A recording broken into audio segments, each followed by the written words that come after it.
Apreciat o apreciada que has escrit aquí en anglès. Més penós de reconèixer que no he entès gairebé res.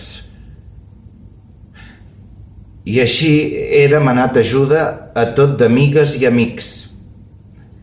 I entre tots m'han fet entendre que eren uns versos bonics.